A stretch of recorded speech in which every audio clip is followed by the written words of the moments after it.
Bien, bonjour à tout le monde. Courageux de vous lever après une soirée, je pense, un peu agitée. Donc, merci de venir m'écouter. Alors, c'est vrai qu'on présente toujours l'ALGL, mais enfin, l'ALGL, c'est une cellule. Donc, tout le problème est de savoir si cette cellule, elle est anormale quand on la regarde dans le sang et si elle correspond à ce qu'on appelle la leucémie LGL. Donc, dans cette demi-heure, je vais essayer de vous raconter cette histoire passionnante d'une maladie que vous devez voir tous les jours, extrêmement fréquente.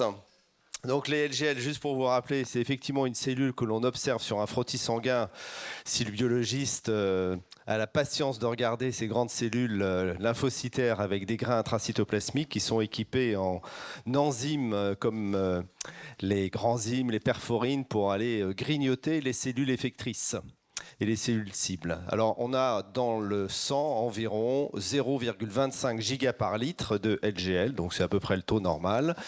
Et voilà, donc c'est une cellule qui est bien présente, qui est essentiellement à l'état physiologique, une cellule NK.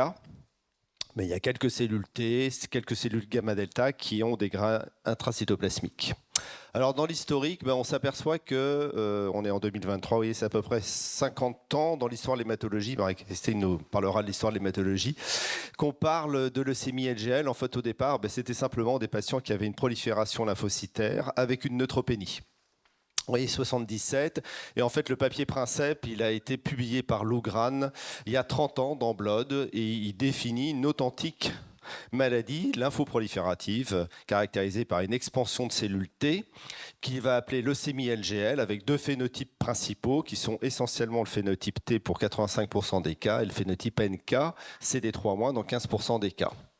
Alors, elle va être inclue progressivement dans la classification internationale en 99 puis 2008 avec plusieurs entités. Au départ, on parle de leucémie T chronique versus leucémie LGL agressive plutôt de type NK. En 2008, la WHO fait intervenir une entité un peu provisoire qui s'appelle les lymphocytoses NK. On y reviendra parce qu'effectivement, la difficulté, c'est de se dire que quand on a un excès de cellules T, notamment surtout de cellules NK et d'aspect LGL, est-ce que c'est une authentique prolifération clonale leucémique ou est-ce qu'il s'agit d'une prolifération réactionnelle?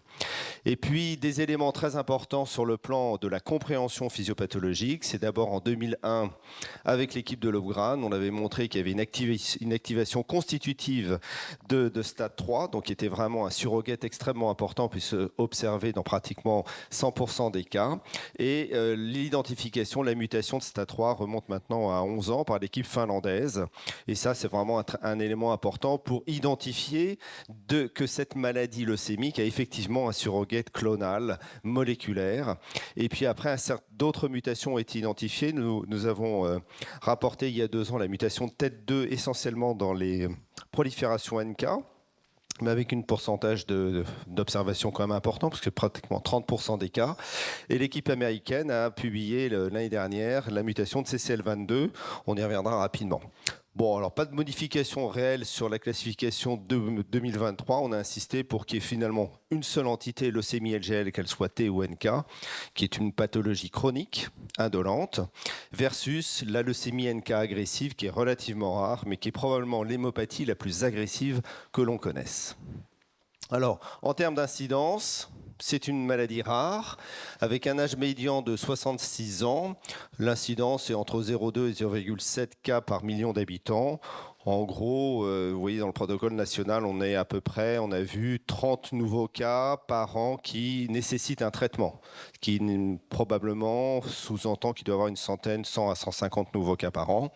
C'est à peu près l'incidence de la leucémie tricoleucocyte. Et bien comprendre au cours du topo que vous voyez, il y a 2 sous-types, T majoritaire, 85%, et NK, 15% des cas. Alors, quelle est la présentation? C'est relativement classique. Ce sont des patients que vous allez voir parce qu'ils ont une neutropénie chronique qui va se compliquer d'infections récurrentes. Donc, un des premiers éléments, c'est les infections récurrentes de la sphère ORL, urogénitale, peu importe. La splénomégalie observée dans 20, 30, 50% des cas en fonction des séries.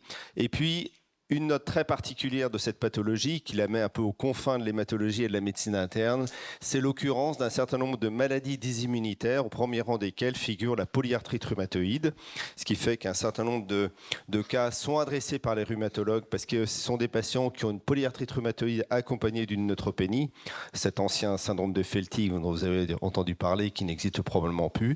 D'autres maladies auto-immunes, certaines endocrinopathies, syndrome de Gougerot, des vascularites, et puis de temps en temps, la coexistence d'une leucémie LGL avec d'autres syndromes lymphoprolifératifs, même de la lignée B. On a publié myélome et leucémie LGL, LLC et leucémie LGL, et puis certaines myélodysplasies.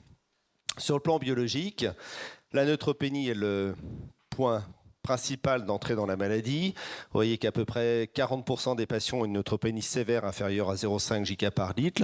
Le degré de lymphocytose, contrairement à certains au syndrome lymphoprolifératif B, est relativement faible. On a une lymphocytose la plupart du temps qui est inférieure à 10 gigas par litre. Les patients qui ont plus de 10 gigas par litre, c'est moins de 10 à 15%, donc ce n'est pas tellement une maladie très proliférative.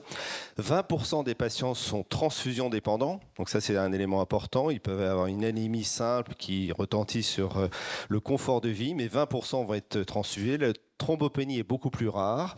Et lorsqu'on en fait une analyse médulaire, on s'aperçoit que pratiquement la majorité des patients ont une infiltration médulaire par des cellules leucémiques LGL.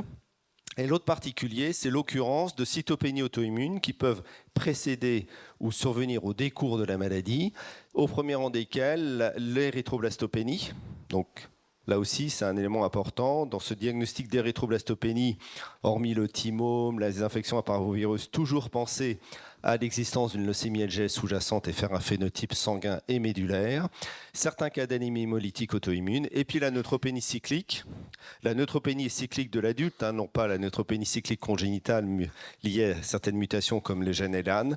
La neutropénie cyclique de l'adulte est pratiquement dans tous les cas associée à une leucémie LGL. C'est une maladie indolente, comme je vous le disais. Voilà les courbes de survie sur deux grosses séries qui ont été publiées. La série française à gauche, une série italienne à droite. Vous voyez que la probabilité de survie à 10 ans est bonne, sans discrimination entre les phénotypes T et NK. Pratiquement 70% de survie à 10 ans. Et vous voyez que sur l'ensemble des décès, dans notre série, on avait donc 229 patients, 23 décès. La moitié de ces décès étaient liés à la maladie, soit par infection.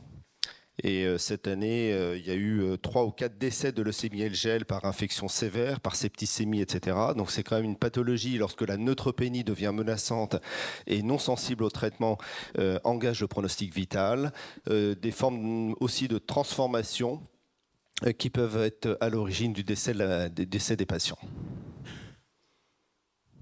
Alors comment faire le diagnostic ? En fait, comment on fait un diagnostic de leucémie LGL ? La plupart du temps, c'est qu'on a un contexte clinico-biologique évocateur. Ce contexte, il est le suivant. C'est un patient qui va se présenter avec des infections récurrentes et une neutropénie. Donc, c'est vrai, à ce moment-là, souvent, on va quand même y penser. Ça peut être un bilan de splénomégalie. Ça peut être un patient qui a une polyarthrite rhumatoïde et une neutropénie. Ça peut être un patient qui vient vous voir pour une pancytopénie, donc toujours avoir dans ce diagnostic d'hypoplasie médulaire la notion qu'il peut exister une infiltration lymphocytaire uniquement médulaire, pas forcément sanguine, et c'est des formes frontières qui sont parfois difficiles à analyser. C'est le bilan d'une hyperlymphocytose ou c'est le bilan d'une neutropénie et d'une anémie. Donc la plupart du temps, il y a un contexte clinique qui va vous conduire, bien entendu, à la numération s'il n'avait pas été réalisé, ou en tout cas à demander au cytologiste de regarder attentivement le frottis pour voir s'il n'y a pas un excès de grands lymphocytes à grains. Si c'est le cas, effectivement, on doit impérativement réaliser un immunophénotype sanguin. Et cet immunophénotype sanguin, on va le voir, met en évidence une prolifération soit T, soit NK, très particulière. Et tout le problème va être de savoir s'il n'y a pas... il y a la possibilité de discriminer une authentique leucémie LGL clonale d'une prolifération LGL réactionnelle que l'on voit dans un certain nombre de situations. Donc c'est à ce moment-là que l'on va compléter, si le diagnostic n'est pas évident, par le myélogramme, des analyses plus spécifiques du TCR pour effectivement, lorsqu'il s'agit d'une prolifération T, prouver la clonalité par un réarrangement du TCR. Et puis l'analyse complète. Alors certaines équipes le font, on le fait systématiquement à Rennes, mais c'est vrai que l'analyse du chirotype en cytométrie de flux est intéressante pour essayer de montrer la clonalité des proliférations NK. Alors effectivement, comment différencier cette prolifération LGL clonale d'une prolifération LGL dite réactionnelle? Vous avez les principales causes illustrées sur ces diapositives d'expansion d'LGL réactionnelle. On peut le voir après splénectomie, ça peut durer pratiquement 1 ou 2 ans. On a souvent une prolifération LGL pas très importante au cours d'infections virales, au décours de transplantation, parfois associé à des hémopathies malignes. Est-ce qu'à ce moment-là, on peut toujours se poser la question de quelque chose de réactionnel, et puis dans un contexte dysimmunitaire. Ce que l'on retient, c'est que la majorité de ces proliférations LGL réactionnelles sont peu importantes en termes quantitatifs. C'est une prolifération qui n'excède pas 5 à 6 gigas par litre. Le degré de neutropénie est plus faible et les infections sont beaucoup plus rares. Donc, quels sont les critères spécifiques? Les critères spécifiques que l'on retient, c'est une expansion chronique de LGL supérieure à 0,5. Au départ, il y a une vingtaine d'années, la barre avait été mise à plus de 2 gigas par litre. En fait, on a rétabli les choses en disant qu'il y a effectivement des patients qui ont une authentique leucémie LGL avec un degré de LGL relativement faible, vous voyez 0,5 gigas par litre. Les critères spécifiques de leucémie LGLT sont le phénotype. Et si vous avez quelque chose à retenir, c'est ça. C'est une expression très particulière. La plupart du temps, c'est alpha-bêta+, CD3+, bien entendu, avec une down régulation du CD5 et CD57+. Voilà, ça, c'est les 4 marqueurs qui vont caractériser la grande majorité des proliférations LGL de phénotype T. Il y a d'autres marqueurs qui identifient qu'il s'agit de lymphocytes T mémoire. Mais bon, peu importe, hein, il y a des sous-types aussi gamma-delta, etc. Mais retenez ça, c'est le plus important. Et bien entendu, on va assortir cette expression phénotypique de l'existence d'un réarrangement clonal qui prouve la clonalité. Et la plupart du temps, c'est fait par une analyse PCR du TCR gamma. Et on peut assortir, c'est ce que l'on fait à Rennes, mais ce n'est pas nécessaire, on peut assortir cette étude d'une analyse cytométrie par l'analyse du répertoire V-bêta en cytométrie qui couvre pratiquement 2/3 du répertoire V-bêta. Et soit on a un profil monoclonal restreint par l'un ou l'autre sous-type de l'expression d'un V-bêta, soit par un profil défectif qui laisse entendre que le tiers n'est pas couvert et qu'il existe probablement une expansion d'un V-bêta. Donc ça, c'est pour les caractéristiques de la leucémie LGLT. Pour les caractéristiques des leucémies LGL-NK, d'abord, c'est essentiellement, comme il n'y a pas, bien entendu, de marqueurs spécifiques de clonalité, eh bien, la majorité des cas, c'est CD3-, puisque c'est NK, CD+, CD8+, CD16+, et une down-régulation du CD56. Donc ça, c'est le profil expression des proliférations NK. Et au plan quantitatif, on fixe la barre à un taux de cellules CD56 ou CD16 positives plus que 0,5 giga par litre, assortie d'une expression des KIR restreinte. Alors, c'est bien. Probablement, avec ces critères, on s'en sort dans pratiquement 70 à 80% des cas, mais il y a des formes frontières, des zones grises, comme on peut les appeler, et qui nécessitent d'autres investigations. Et ces investigations, c'est d'abord la biopsie ostéomédulaire, où on a des caractéristiques très cliniques et très, très présentes pour l'anatomopathologie. C'est une infiltration de LGL en cluster. Donc ça, c'est important, de cellules qui expriment le grand ZIMB, la perforine et le TIA1. Donc ça, c'est des marqueurs de cytotoxicité qu'il faut impérativement demander à votre anapathe pour lorsque vous explorez une neutropénie, une lymphocytose dont vous n'avez pas les critères formels. Et là, ça, c'est le premier point. L'analyse histologique. Le deuxième point, c'est le profil mutationnel, on va y venir. C'est une maladie mutationnelle, c'est une maladie clonale moléculaire, donc il y a des identifications de mutations très particulières, on va y revenir. Et puis sur quoi on est en train de travailler, notamment dans le cas des proliférations NK, c'est comment différencier une prolifération NK authentique leucémique d'une prolifération NK réactionnelle, eh bien, on peut s'aider d'une base qui est étayée par un certain nombre d'éléments qui sont l'expression des KIR, l'aspect mutationnel, l'expression du CD16. Et ce score de clonalité que nous avons établi et proposé dans ce travail qui a été fait par Cédric Pastoret il y a maintenant 2 ans est très discriminant pour permettre la séparation entre les deux entités. Alors, une particularité de cette maladie, moi qui avais au départ une petite vocation d'interniste, c'est de se dire qu'effectivement, cette maladie, elle intéresse l'hématologue, elle intéresse l'interniste. Et toute la question est de savoir quelle est la relation de cause à effet entre une maladie auto-immune et une leucémie LGL. Alors, on a sur cette diapositive rapporté un peu l'ensemble des pathologies qui sont associées à cette maladie. Vous voyez que le spectre est très large. Comme je vous l'ai dit, c'est la polyarthrite rhumatoïde. Donc, ce sont des patients pour lesquels rien ne différencie vraiment d'une authentique PR. Ils ont une PR, mais ils ont parallèlement une neutropénie, une lymphocytose. Alors, toute la difficulté est de savoir si c'est simplement une neutropénie auto-immune ou si c'est une neutropénie associée à une leucémie LGL. La plupart du temps, la leucémie LGL suit l'évolution de la PR, mais on peut voir ça dans les deux sens. D'autres pathologies rhumatologiques ou inflammatoires ont été décrites, des endocrinopathies, le syndrome de Gougerot, donc devant un syndrome sec, c'est avec une neutropénie, toujours se méfier de l'existence d'une leucémie LGL. Vous voyez, uvéite, polymyosite, etc. Et puis des maladies beaucoup plus rares. Une maladie intéressante, c'est la myosite à inclusion, qui intéresse les neurologues. C'est des gens qui ont des paraparésies, des douleurs musculaires, un tableau de myosite. Et lorsqu'on fait une biopsie musculaire, on voit qu'il y a une infiltration de cellules leucémiques CD8+. Donc il y a vraiment une filiation entre la leucémie LGL et la myosite à inclusion. Et puis après, il y a, c'est pratiquement quelques case reports, et toujours la difficulté de savoir est-ce que c'est purement une coïncidence ou est-ce qu'il y a un lien physiopathologique entre les différentes maladies. Des pathologies cutanées, vasculaires, digestives. Vous voyez que le spectre est très très large et toute la difficulté est de savoir effectivement quel est le lien entre ces pathologies. Alors sur le plan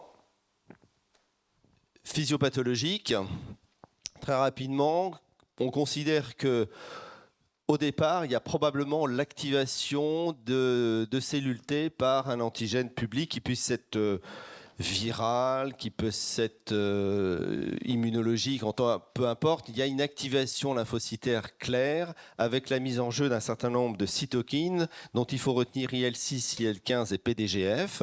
Cette activation cytokinique va conduire à l'expansion polyclonale dans un premier temps de ces lymphocytes T ou ces lymphocytes NK, et qui vont accueillir dans un deuxième temps ou un troisième temps un certain nombre d'événements mutationnels dont le chef de file est la mutation de stade 3. D'abord une activation constitutive de stade 3, puis une mutation.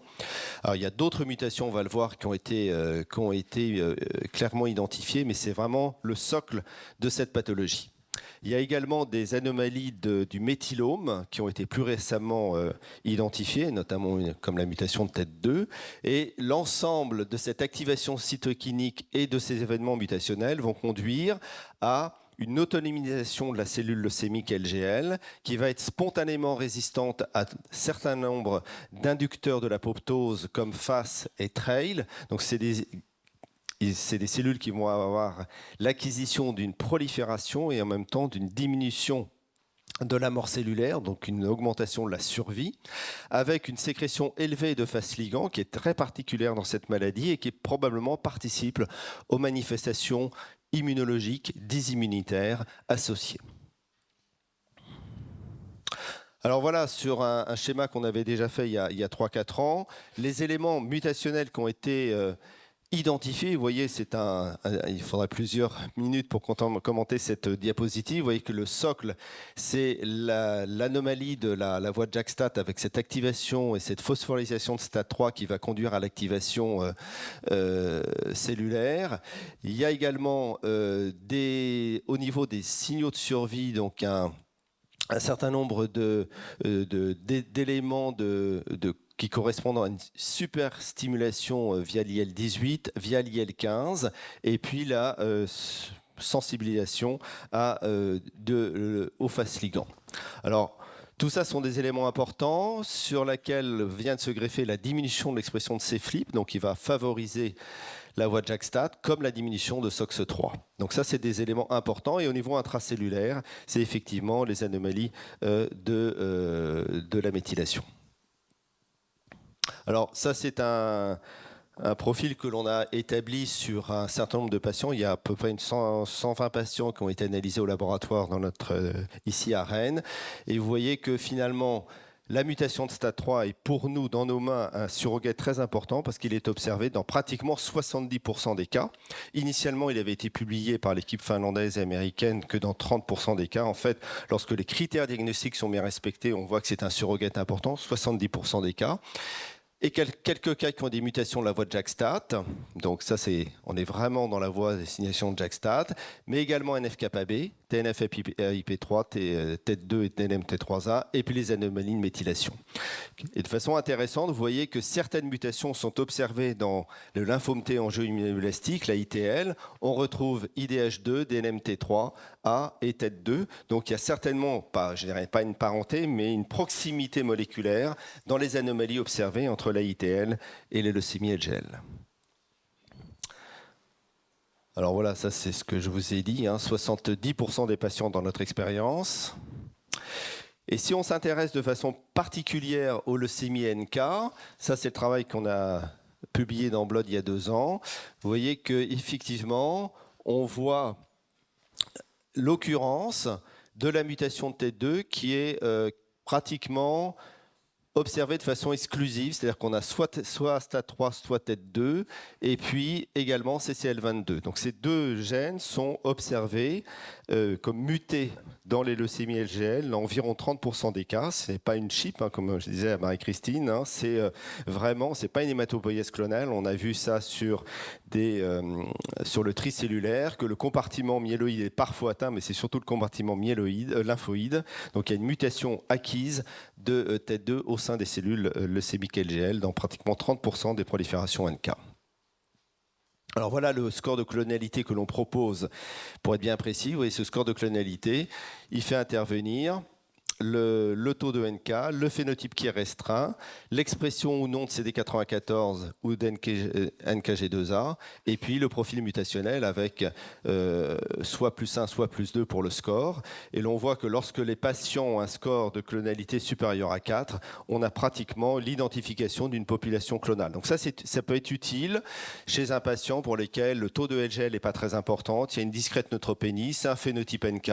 Est-ce qu'il s'agit d'une prolifération réactionnelle ou est-ce qu'il s'agit d'une authentique prolifération leucémique? Et le score est vraiment extrêmement précis. Il est actuellement en cours de validation sur une cohorte américaine et une cohorte italienne. L'autre élément, c'est un très beau papier qui est paru dans le Nature Genetics l'année dernière sur l'identification de cette mutation qui est la mutation de CCL22. Alors, je vous le fais court, c'est simplement pour montrer que dans les proliférations NK, cette mutation de CCL22 va modifier l'interaction avec le récepteur qui est normalement CCR4, et que la mutation de CCL22 avec son récepteur CCR4 va modifier le comportement de la cellule dendritique, et cette interaction cellule dendritique-cellule NK va conduire à une activation de la cellule NK, une prolifération et une altération de la réponse immune, ce qui fait que c'est un des éléments, ils l'ont montré vraiment sur un beau modèle souris, ils ont montré qu'effectivement cette mutation de CCL22 venait conférer à la cellule NK un profil cytotoxique et pouvait participer aux manifestations cliniques et biologiques de la maladie. Alors l'autre point, c'est tout ce spectre de maladies dysimmunitaires. Quel est le lien? Quel est l'œuf et la poule, en gros?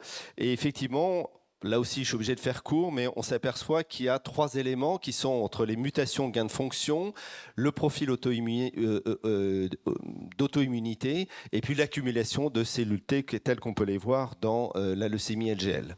Et on voit bien qu'effectivement, il y a un certain nombre de cas où vous avez des situations cliniques où l'on observe la mutation de gain de fonction, mais avec une fréquence allélique relativement faible. C'est le cas de la polyarthrite rhumatoïde, de l'aplasie médulaire, des érythroblastopénies et même de la sclérose en plaques. Et donc, effectivement, dans ces situations, on peut avoir à la fois l'auto-immunité et l'expansion de cellules NT sans que l'on ait une authentique leucémie LGL. Et puis, le point suivant, c'est que d'autres points ont vraiment des mutations germline en gain de fonction. Ça se voit dans certaines lymphoproliférations, dans des entéropathies, dans des pneumopathies interstitielles ou dans des maladies ou des immunitaires. Donc on voit bien qu'il y a tout un lien entre l'auto-immunité, certaines maladies avec mutation de gain de fonction et l'accumulation de cellules clonales. Alors le dernier point, c'est ce très très beau papier paru dans Immunité l'année dernière et qui met en évidence clairement la possibilité ou l'interaction qu'il y a, vous voyez le titre, entre ces mutations de gain de fonction, l'apparition de cellules T cytotoxiques de type LGL, en lien avec une modification de NKG2D. Alors, si là aussi je vous le fais court, la mutation de gain de fonction dans cette étude montre qu'effectivement, il y a une surexpression d'NKG2D à la surface de la cellule T qui va interagir avec sa cellule cible et notamment par ce complexe MICA et du coup, production d'IL-15 et l'IL-15 avec son récepteur CD215, ici exprimé à la surface de la cellule T activée, va produire le CD57 et l'ensemble de cette réaction va conduire à la prolifération, à l'auto-immunité. Donc on a bien ici dans cette étude le fait que cette mutation de gain de fonction qui est observée dans la leucémie LGL explique en partie un certain nombre de manifestations dysimmunitaires que l'on peut observer sous couvert de effectivement cette interaction avec cette molécule KIR. Alors sur l'aspect thérapeutique, ces patients sont très variables dans leur comportement. Vous avez des patients, pratiquement 40 à 50%, on fait le diagnostic, so what, on les laisse tranquilles, ils ont simplement une cytopénie modérée, ils ne s'infectent pas ou ils sont discrètement anémiques, ils ont un petit excès d'LGL, peu importe, en tout cas ils sont laissés tranquilles dans pratiquement 20% des cas sur du très long terme. C'est ce qui est illustré ici. Après, l'autre cas de figure, c'est le patient qui est anémique et qui est transfusé, qui est neutropénique et qui s'infecte. Là, effectivement, on se pose la question. Et pour l'instant, les propositions thérapeutiques se sont basées sur l'administration de 3 immunosuppresseurs, que sont le méthotrexate, l'endoxan ou la cyclosporine. Et ça, c'est à peu près l'option thérapeutique que l'on propose dans 80% des cas en première ligne chez ces patients. Après, qu'est-ce qui se passe quand il y a une rechute? Alors, quand il y a une rechute première, on peut proposer l'un ou l'autre des médicaments qui n'avaient pas été administrés lors de la première ligne. Ça peut marcher, mais généralement, les taux de réponse sont faibles, et en tout cas, les durées de réponse sont relativement faibles. Et dans des rechutes, cette fois menaçantes ou des formes agressives, eh bien là, on se tourne vers un certain nombre de molécules qui sont les analogues des purines, qui sont des anticorps monoclonaux tels le Campat, puisqu'il y a une expression du CD52 par la cellule leucémique. Mais là aussi, ce n'est pas forcément extrêmement encourageant. Du coup, on se tourne, et on va le voir après, vers des thérapies ciblées, et puis savoir qu'à l'opposé de ces formes indolentes, eh bien, il y a pratiquement 2 à 3 patients par an qui me sont référés parce qu'ils ont des formes graves, agressives, multiréfractaires, et pour lesquelles on propose une greffe allogénique. Donc vous voyez un profil comportemental extrêmement varié sur une pathologie qui peut paraître un peu inintéressante ou indolente, mais qui, dans certaines situations, a vraiment un profil de pathologie extrêmement agressive. Alors voilà le schéma thérapeutique que l'on propose. Une leucémie LGL qui a des critères d'indication thérapeutique, c'est-à-dire que c'est une neutropénie qui s'infecte ou une anémie. Voilà le socle sur les 3 molécules que l'on utilise pour un minimum de 4 mois en administration métronomique classique. On fait une évaluation à 4 mois et j'insiste souvent, il faut maintenir 4 mois car on n'a pas forcément des réponses au bout du premier ou deuxième mois. Une évaluation à M4, si ça marche, on maintient jusqu'à 12 mois, mais pas plus en tout cas pour l'endoxan, parce que vous connaissez les complications iatrogènes de cette molécule, et notamment vésicales et mutagènes. Si ça ne marche pas, on switch. Et puis, dans les LGL réfractaires, voici le panel de médicaments que l'on utilise. J'ai même mis le rituximab, intéressant d'utiliser un anti-CD20 dans une pathologie lymphocyte T ou NK. Eh bien, effectivement, il y a plusieurs cas rapportés où de patients qui avaient une maladie auto-immune, notamment une polyarthrite rhumatoïde associée à une leucémie LGL, où lorsque l'on agit sur le clone B, on voit de façon assez curieuse et intéressante l'extinction du profil de l'expansion T. Alors, quelle est la meilleure des combinaisons? Ça, c'est le protocole national que je coordonne qui a maintenant 10 ans. Oui, il faut 10 ans pour recruter 166 patients. L'étude est close. Et donc, on randomisait dans cette analyse le méthotrexate et l'endoxan avec une évaluation à M4. Et à M4, les patients non répondeurs étaient randomisés entre la cyclosporine ou l'un des deux médicaments qui n'avaient pas été administrés à la première ligne. Donc voilà, donc 2 randomisations. Tout ce que je peux vous dire, l'étude finale est actuellement en cours, c'est que le taux de réponse global est de 55%, mais le taux de rémission complète, contrairement à toutes les analyses rétrospectives qui avaient été faites, qui disaient oh, ça marche dans à peu près 30 à 40% des cas, non, on a un taux de rémission complète avec les critères habituels, c'est une normalisation de l'hémogramme, disparition de l'expansion clonale, que de 16%. D'accord ? Donc vous voyez que ce n'est pas des résultats extrêmement satisfaisants avec des durées de réponse qui globalement n'excèdent pas 2 ans. Alors bon, on espère qu'on va sortir les résultats définitifs dans les mois à venir et qu'on aura peut-être plus de recul pour savoir quelle est la meilleure des 2 molécules à administrer en première intention. Alors, quand on reprend le paysage mutationnel, on s'aperçoit qu'effectivement, il y a certaines targets qui sont intéressants à utiliser, les JAK inhibiteurs sur la voie de JAK-STAT, les anti-STAT3 directement, les anti-RAF, notamment le tifarnipide, bloquer le signal TCR via l'IL9 ou l'IL15, les inhibiteurs du protéasome et les HDAC inhibiteurs. Alors voilà un peu le spectre des nouvelles molécules vers lesquels il va falloir se tourner dans les années à venir, car résolument, le traitement immunosuppresseur, comme je vous l'ai montré, a montré ses limites. Alors ça, c'est un papier qu'on a montré l'année dernière à propos de 2 cas. Vous voyez ici l'illustration classique d'une leucémie LGL. On est à 12 ans d'évolution. Patiente qui avait une érythroblastopénie, qui était neutropénique, qui a reçu la cyclosporine, le méthotrexate, puis l'endoxan. Vous voyez les chiffres d'hémoglobine et de neutrophiles qui fluctuent avec les besoins transfusionnels. La cladribine, ça marche un petit peu, mais la patiente devient nettement transfusée. On la met sur oxyolitinib et vous voyez la réponse extraordinaire en l'espace de quelques semaines, une réponse qui va durer 2 ans et qui est documentée à la fois sur le plan moléculaire et histologique avec disparition de l'infiltration leucémique médulaire, diminution de la VAF en mutation STAT3, vous voyez, est en rémission moléculaire, donc un excellent résultat et ça a été corroboré avec un 2e cas. Donc c'était quand même relativement intéressant, ce d'autant qu'il y avait eu un papier qui montrait l'efficacité du tofacitinib, qui est un inhibiteur de JAK3.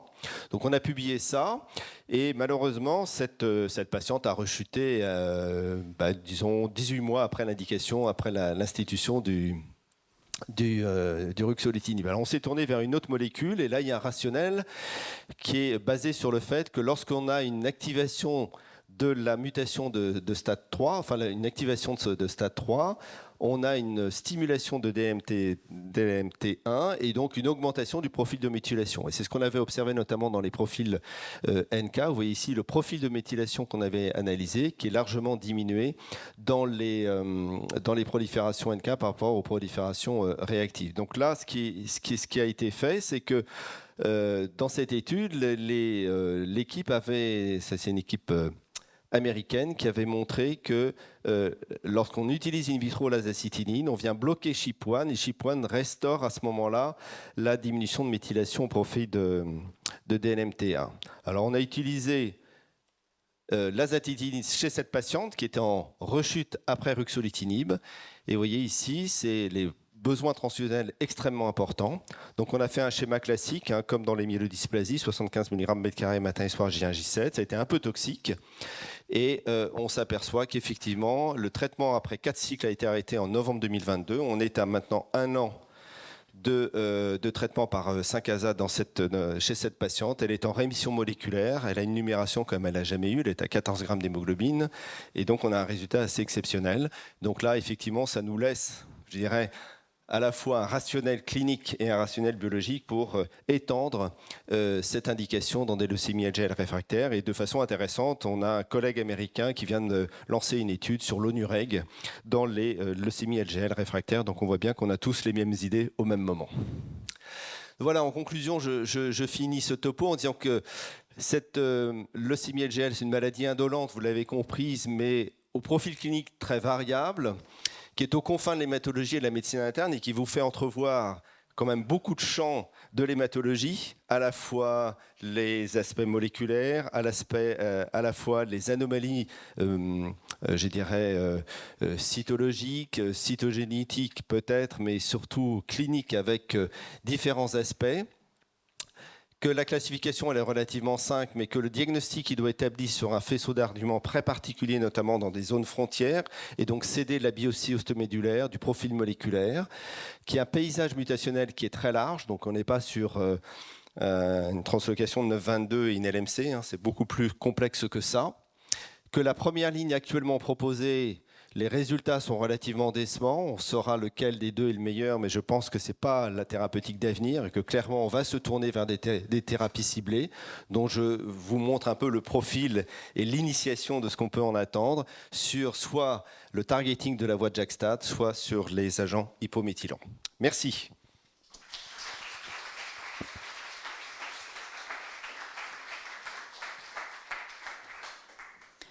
Merci beaucoup pour ce topo très clair.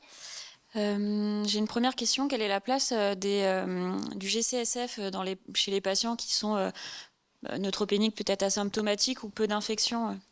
Alors, on peut toujours, je dis souvent, on peut faire un test au GCSF. D'une part, ça a le mérite de savoir si chez un patient que vous laissez en abstention thérapeutique à 500 ou 600 neutraux, est-ce que le jour où il est infecté, il va répondre au GCSF? Donc ça, c'est pas mal de faire un test au G. Après, l'administration de GCSF au long cours est toujours un peu compliquée chez un patient adulte. C'est pas toujours bien toléré. Et notamment lorsqu'il y a des pathologies désimmunitaires, on voit des majorations de la rate, des douleurs osseuses. Et le degré d'efficacité au long cours n'est pas extraordinaire. Donc je dirais oui sur un à-coup infectieux, ça vaut le coup. Sur une thérapeutique au long cours, c'est relativement décevant. Donc même des neutropénies très profondes, s'ils n'ont pas d'infection sévère, on peut laisser le temps et juste surveiller. Alors ça, c'est le gros débat. Dans les critères d'inclusion du protocole, on avait mis tous les patients neutropéniques infectés, ou des patients avec une neutropénie sévère inférieure à 0,5, même s'ils ne sont pas infectés. Alors c'est un débat qu'on a avec le consortium à l'heure actuelle. Certains disent une neutropénie, même si elle est sévère et qu'elle ne s'infecte pas, on peut le laisser. C'est vrai qu'il y a certains patients que je laisse à 0,2 ou 0,3 PN et ils ne s'infectent pas. Mais d'autres, c'est quand même discutable. C'est-à-dire qu'on a quand même des accidents infectieux parfois extrêmement sévères qui surviennent sans coup férir. Et laisser quelqu'un en abstention à 0,2 neutraux, c'est quand même un peu risqué. Merci. Oui, à partir de quand vous considérez qu'un patient est en rechute? Est-ce que vous regardez le profil moléculaire ou est-ce que vous attendez vraiment un symptôme ou un critère biologique? C'est une très bonne question parce que la rechute, effectivement, elle observe rapidement sur le plan phénotypique. Si on fait un phénotype, on s'aperçoit que le patient il peut garder un hémogramme normal, mais que lorsqu'on voit l'expansion notamment le taux de cellules CD3, CD57 qui remonte, donc la rechute phénotypique, elle survient relativement rapidement. Je dirais que ce qui va être important, c'est de dire il a une rechute clinique symptomatique, il faut le traiter. Donc le délai entre la rechute phénotypique ou clonale et moléculaire et le délai entre la rechute clinique, il peut être assez variable, il peut durer 6 mois, 1 an, 2 ans. Ce qui est important à mon sens, c'est le time to next treatment, c'est de dire à partir de quand on va retraiter le patient. Et ça va être un des intérêts de notre étude, c'est de dire qu'après métho ou endoxan, non seulement on va tester le taux de réponse, mais également le temps à partir duquel on a retraité l'un ou l'autre des deux bras de traitement. Et en l'occurrence, ce qui pour moi compte, c'est la rechute clinique. Est-ce qu'il y a d'autres questions?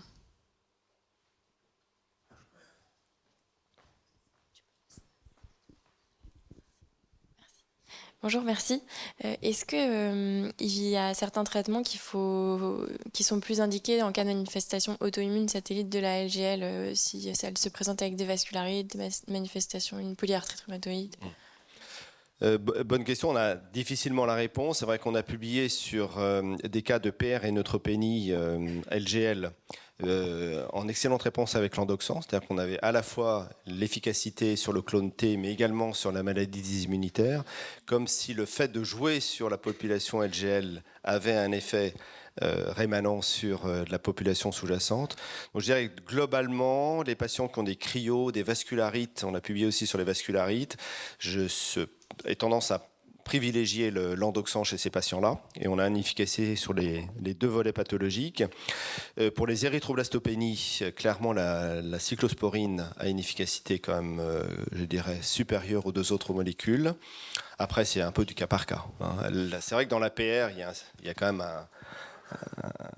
un rationnel pour utiliser le méthotrexate.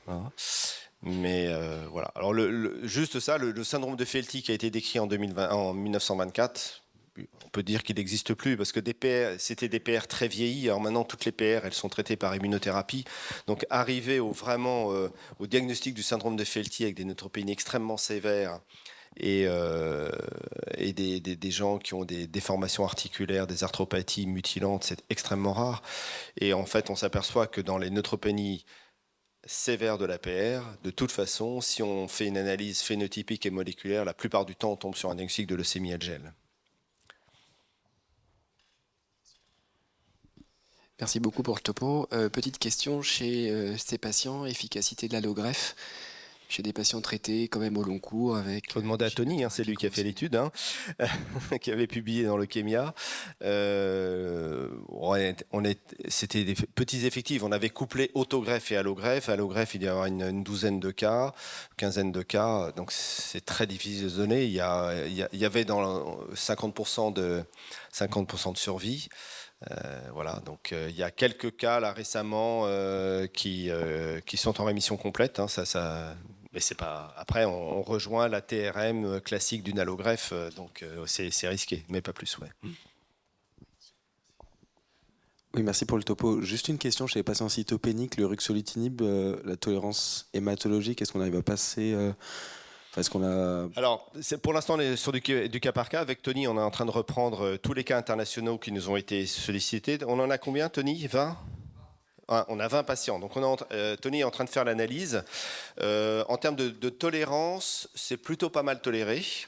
On a commencé globalement à 15 mg matin et soir avec des ascensions de dose. On n'a pas de problème de tolérance hématologique, en tout cas chez ces patients. Merci. Est-ce qu'il y a une dernière question? Non. Donc merci beaucoup. On va pouvoir passer à la suite.